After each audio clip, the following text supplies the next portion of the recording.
¿Quieres saber cómo se pasó de esto a esto? Pues quédate, que te lo cuento.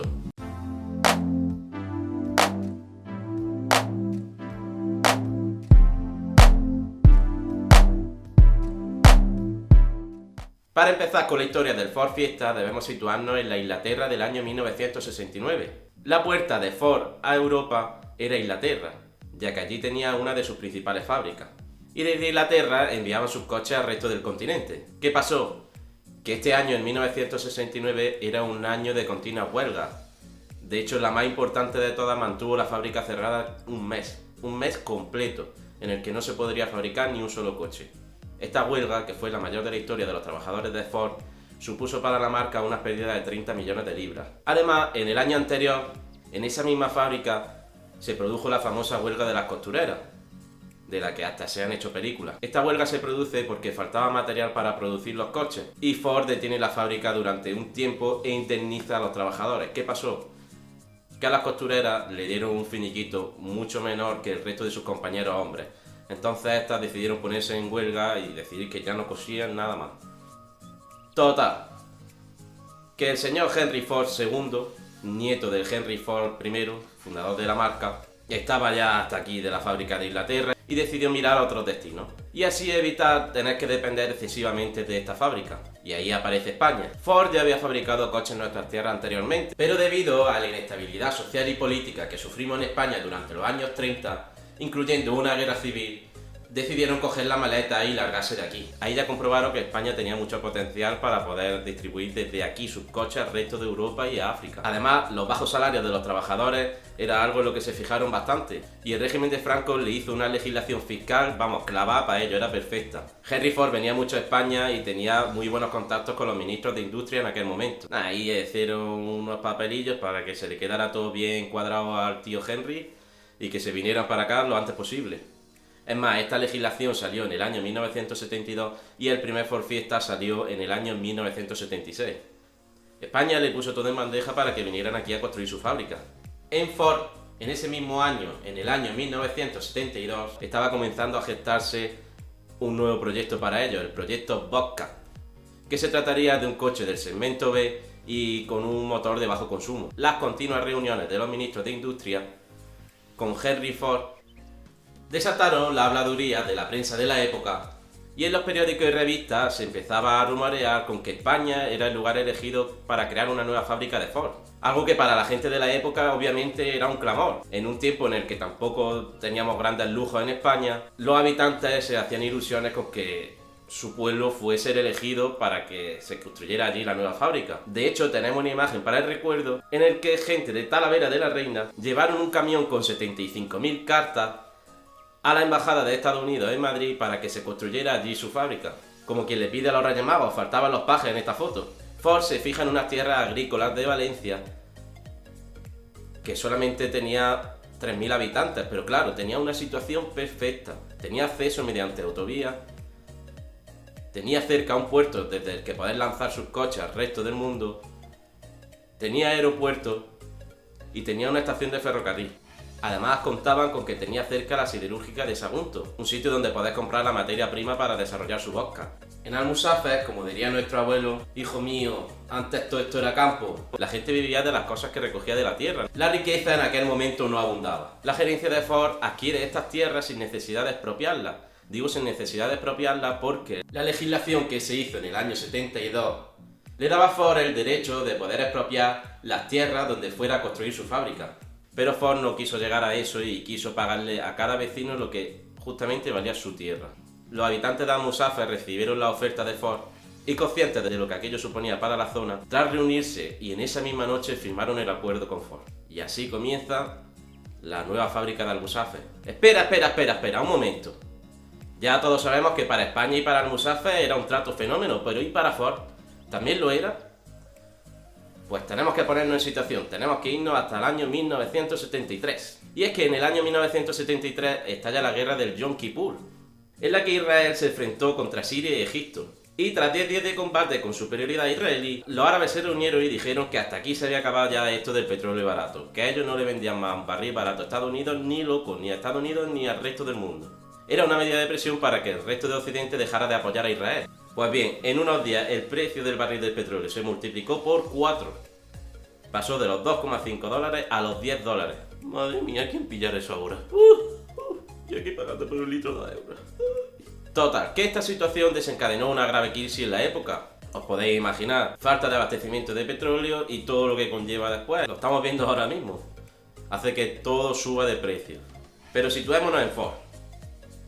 Hasta la crisis del petróleo solo habían creado coches con un gran consumo de combustible, como los motores V8 del Mustang. En la directiva casi todo el mundo veía con malos ojos lanzar al mercado coches pequeños con bajo consumo de combustible. De hecho, Henry Ford llegó a decir: pequeños coches, pequeños beneficios. Pero había un hombre con mucha fuerza en Ford que no pensaba lo mismo. Este hombre era Lee Iacocca, presidente de Ford en aquella época, y que era un hombre que sí entendió las circunstancias del momento y comprendió la realidad del cliente europeo, que estaba acostumbrado desde los inicios de la automoción a coches pequeños, ya que las calles europeas son mucho más pequeñas que las americanas. Además de lo que ya hemos hablado antes, el precio del combustible era mucho más caro en Europa que en Estados Unidos ya de por sí, y que este se atenuó muchísimo más después de la crisis.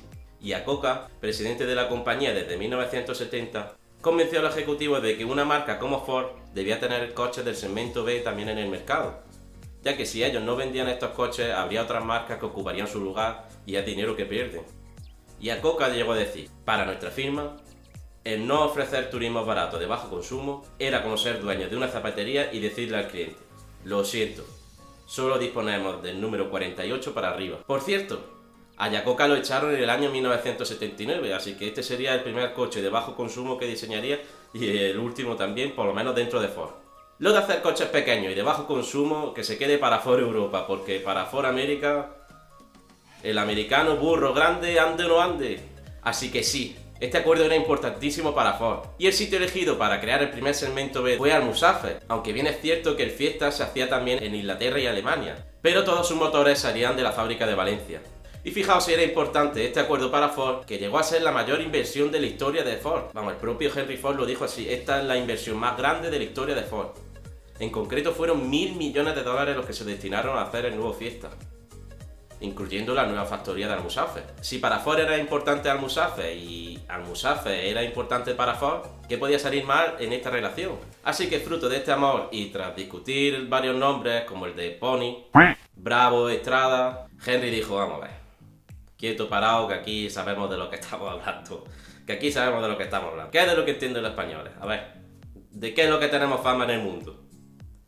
¿De que nos gusta una buena fiesta? Así que fue el mismo Henry Ford quien decidió que el proyecto Vodka se lanzaría al mercado con el nombre de Ford Fiesta. Es la fama que tenemos, que a fiesta no nos gana nadie. Este Ford Fiesta MK1 tenía una carrocería muy parecida a la del SEAT 127. Disponía de 3,65 metros de largo, todas las versiones tenían 3 puertas y se le incorporó un sistema de seguridad que hoy todos los coches usan: las lunas laminadas. Ford fue pionero en desarrollar sistemas de seguridad. Incluso desarrolló un software en el que comprobaban los efectos de un siniestro. Se le incorporaron también los cinturones antibloqueo y una luneta térmica. Si en algo destacaba este coche sobre la competencia era en la gran calidad de los acabados. Solo basta con compararlos con los del R5 o los del SEAT 127, y si nos fijamos en el interior ya es espectacular, vamos. El Fiesta salió más tarde que sus rivales y sabía dónde podía herir. La primera tanda de Ford Fiesta que salieron de Almusafe podían montar 3 motores diferentes: el 957 de alta compresión, que funcionaba con gasolina super y desarrollaba 45 caballos, el 957 centímetros cúbicos de baja compresión, que funcionaba con gasolina normal y contaba con 40 caballos, y el motor 1100, que llegaba a los 53 caballos. Y ha quedado bastante claro que el plan que tenía Iacocca era el correcto. Su Vodka era la pieza fundamental para abrirse camino en Europa. Solamente del Fiesta MK1 se fabricaron en España 1.400.000 unidades. Y ya no solo eso, es que del Ford Fiesta han venido 5 versiones después. Y en total se han vendido 17 millones de unidades. Así que una idea de un hombre al que todos tomaban por loco en Estados Unidos se convirtió en todo un éxito para Ford. Iacocca tenía razón. Y este es nuestro homenaje a este pequeño gigante americano. Y cómo no, quitarse el sombrero hacia esa gente que lo dejó todo para que este proyecto pudiera seguir adelante. Literalmente, dejaron todo lo que tenían para que a sus familiares les fuera mejor en el día de mañana. Y así, amigos, hemos presenciado ante nuestros ojos el mayor efecto mariposa de la historia de la automoción. Como de una huelga en Inglaterra hace que ahora Almussafes sea el centro neurálgico de Ford para Europa. Donde antes había unas tierras en las que todo era campo y solamente unos 3.000 habitantes, y que ahora es la fábrica que ha elegido Ford para fabricar aquí todos sus modelos eléctricos nuevos. Es decir, Almussafes ahora mismo es la pionera en Europa para Ford. Es su fábrica estrella. Así que espero que os haya gustado, no olvidéis dejar el like y suscribiros, ya que así nos ayudáis a que el canal siga creciendo. Así que chicos, esto es todo por hoy. Nos vemos en el próximo vídeo y... ¡siempre adelante!